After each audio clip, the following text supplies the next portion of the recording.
Assalamualaikum pemirsa, senang sekali kami dapat menemani Anda selama 30 menit ke depan dalam program Muda Berbisnis. Program yang menghadirkan sosok kaum muda yang tangguh, mandiri, kreatif, dinamis, dan senang berinovasi dalam merintis bisnis. Sampingkan gengsi demi menggapai sebuah kesuksesan. Pada episode kali ini kami hadirkan sosok pemuda tangguh yang tengah menjalani sebuah bisnis jasa sebagai reseller sebuah produk kecantikan bernama Muhammad Ridwan Khairuddin. Assalamualaikum warahmatullahi wabarakatuh. Sebelumnya terima kasih kesempatannya untuk sesi wawancara sekarang ya. Perkenalkan, nama saya Muhammad Ridwan Khairuddin, aslinya dari Purwakarta, sekarang sedang menjalani sebuah bisnis online ya, dari awal SMA sampai sekarang. Berawal dari ajakan seorang temannya saat baru lulus dari bangku sekolah menengah atas atau SMA, Ridwan mencoba terjun ke dunia bisnis online. Bagaimana cerita awal mula Anda berbisnis? Sebelumnya sih belum sama sekali, malah waktu itu kan pertama kali memulai bisnis ini karena memang diajak sama temen ya. Waktu itu baru selesai lulus SMA gitu ya, lagi cari-cari kerja gitu kan, daripada nganggur, kayak ada temen yang ngajakin bisnis online, kayaknya menarik gitu kan, jadi ya udah ikutan aja waktu itu sama temen kayak gitu. Sempat tidak mengetahui cara kerja dalam menjalankan sebuah bisnis online membuat Ridwan harus mengikuti arahan dari sang sahabat yang membawanya terjun ke dunia bisnis online tersebut. Bagaimana mekanisme yang Anda lakukan dalam bisnis online yang dijalani? Untuk bisnis online yang aku jalani sekarang itu sebetulnya fleksibel ya, karena kita bisa jalanin secara online dan juga offline. Nah, aku mau ceritain dulu nih dari awal gitu kan. Waktu awal aku gabung itu ya sama temen untuk jalanin bisnis online ini, aku ngerjainnya itu secara offline. Karena ya di sini aku belum tahu sama sekali gitu kan bisnis ini seperti apa, cara jalaninnya bagaimana. Ya aku istilahnya ya ngikutin arahan dari orang yang ngajakin gitu kan. Nah, aku waktu itu aku nawarin ke saudara-saudara terlebih dahulu yang deket-deket kayak gitu, dari saudara, keluarga. Nah, aku tawarin satu persatu seperti itu, dari mulai bagaimana sih produk ini gitu ya, ataupun manfaatnya bagaimana. Nah, seperti itu. Karena di sini juga aku tinggalnya bukan di kota ya. Jadi di sini tuh hanya ada 7 rumah aja loh Kak. Jadi hanya 7 rumah aja, kalau mungkin kakak ngebayangin gitu ya, aduh nawarinnya kemana gitu kan, hanya 7 rumah. Jadi ya aku mau gak mau harus nawarin ke luar daerah, yang misalkan kan teman SMA aku ada yang beda kecamatan, nah kadang aku nawarin langsung ke beda kecamatan itu gitu ke temen. Nah setelah itu aku juga nggak jalanin bisnis doang gitu ya, tapi aku waktu itu memutuskan untuk kerja. Jadi aku nggak kuliah dulu waktu itu, aku kerja dulu.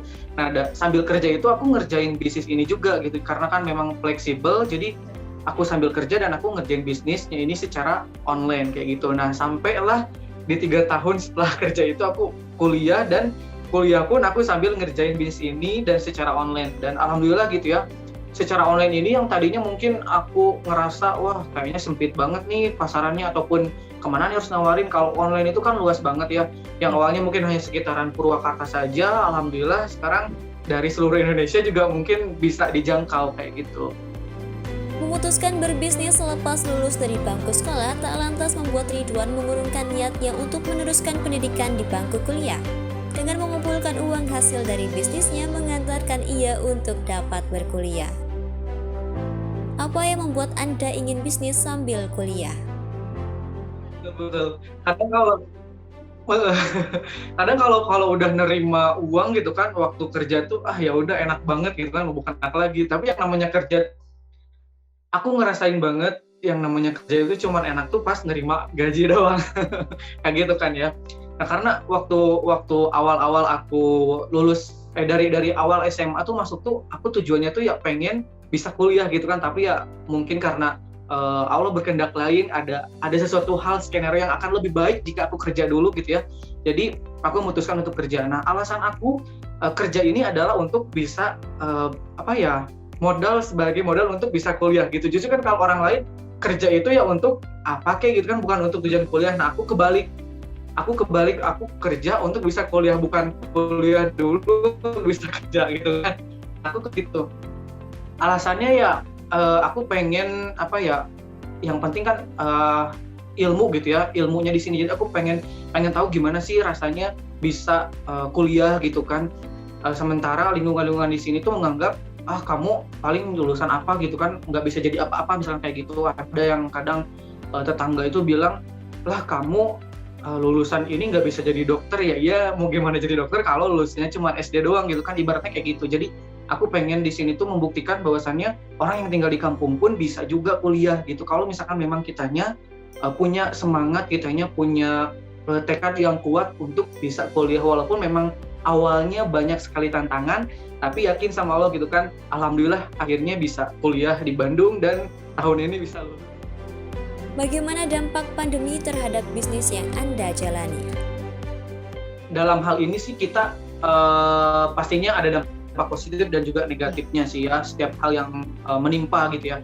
Tapi dalam hal ini kita dari diri sendiri dulu, kita mau memandang pandemi ini tuh sebuah musibah atau anugerah, gitu dulu deh.